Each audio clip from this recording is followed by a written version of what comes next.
大家好，我是鱼儿。天冷了，我们要多吃一些莲藕。炖莲藕汤，很多朋友都是直接下锅炖，其实这个做法是不对的。直接下锅炖的莲藕口感不太好，而且也容易发黑。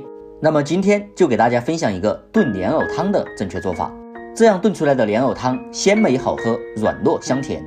一起跟着视频来了解一下吧。首先，我们准备一个刚从超市买回来的新鲜莲藕，我们先给它放到一边，待会儿再处理。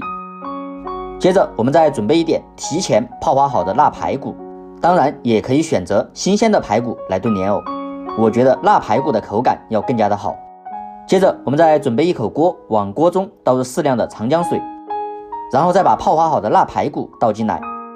因为这个腊排骨非常的咸，所以我们还要给它焯一下水，这样吃起来的口感才不会咸。水烧开之后，我们把表面的浮沫给它撇干净，这样待会儿炖出来的汤才不会油腻。撇干净之后，我们再继续给它煮5分钟，时间到之后再用漏勺给它控水捞出，直接装进一个砂锅里面，这样再次焯水炖出来的排骨咸淡就刚刚好。接着再往里面加入适量的清水，要是新鲜排骨的话一定要加开水，那样炖出来的排骨口感才会更加的好。然后再盖上盖子，大火烧开，烧开之后再炖20分钟。好了，我们趁这个时间就来处理一下莲藕。先把莲藕的头尾给它切掉不要。我们在选择莲藕的时候一定要挑选这种9孔莲藕，这样的莲藕炖出来才会软糯香甜。像那种7孔莲藕它是脆莲藕，所以说就不合适炖汤。然后我们再用削皮器把莲藕的外皮给它刮掉不要。莲藕的营养价值也是非常的高，含有大量的微量元素和矿物质，多吃莲藕可以健脾开胃。平时我们可以多吃一点莲藕，对人体非常的有好处。最后我们给它刮成像视频中这样就差不多啦。然后从中间对半切开，切开之后再从中间对半破开，然后再将莲藕斜刀切成这种小块，不需要切得特别的大，这样炖出来的莲藕口感才会更加的软糯。全部切好之后再装进大碗中，然后再往里面加1勺食用盐，再滴一点白醋，然后再往里面加入多一点的清水。因为莲藕生长在土里，难免会有一些泥巴，所以加一点白醋和食用盐才可以更好的将这些脏东西给它浸泡出来。然后放一边给它浸泡10分钟左右。好了，我们浸泡了10分钟，大家可以看一下泡出来了这么多的脏东西，要是直接下锅炖的话真的是非常的脏，所以这一步我们一定要给它彻底清洗干净，最好是多给它清洗几遍，这样吃起来我们也要更加的放心。我们一直把里面的水给它清洗成像视频中这样清澈为止。清洗干净之后，然后再放一边备用。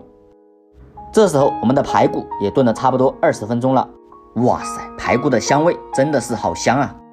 这时候我们直接把清洗好的莲藕放进来，这个时候放进来炖的莲藕它就不容易发黑，而且炖出来口感也要更加的好。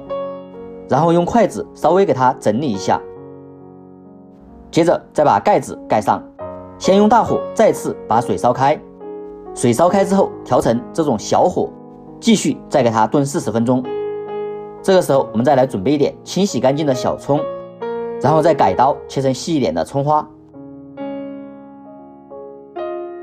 切好之后放进盘中备用。好了，我们炖了40分钟，打开盖子来看一下，哇塞，实在是太香了，整个厨房都是香味。亲爱的朋友们，视频你都看到这里了，制作视频不易，如果我的视频对你有帮助的话，就麻烦动动您发财的小手帮我点个赞呗，因为您的点赞和留言对我非常的有用，感谢大家一直以来对我的支持和鼓励。哇塞，炖出来的这个汤色非常的奶白，看起来就非常的营养好喝。这时候里面的排骨也已经炖烂了，莲藕也非常的软糯，用筷子轻轻一夹，轻易就可以夹开。接着再往里面加一点红颜色的枸杞，然后再往里面加一点胡椒粉增香。这里其他调料我们就不需要加了，盐也不需要放了，因为排骨里面有盐味。翻拌均匀之后，再往里面加入一点性感的小葱花，点缀一下，美味极成。这样一道非常好吃的莲藕炖排骨，咱们就做好了。像这样炖出来的莲藕炖排骨，软糯香甜，营养又美味。里面的排骨也是炖得非常的软烂，莲藕也非常的软糯，就连牙口不好的老人都可以吃。而且像我这样炖出来的莲藕也不会发黑。这个莲藕吃起来非常的软糯香甜，汤色也是非常的奶白，真的是营养又好喝。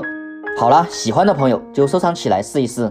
今天的视频就分享到这里，咱们下期视频再见。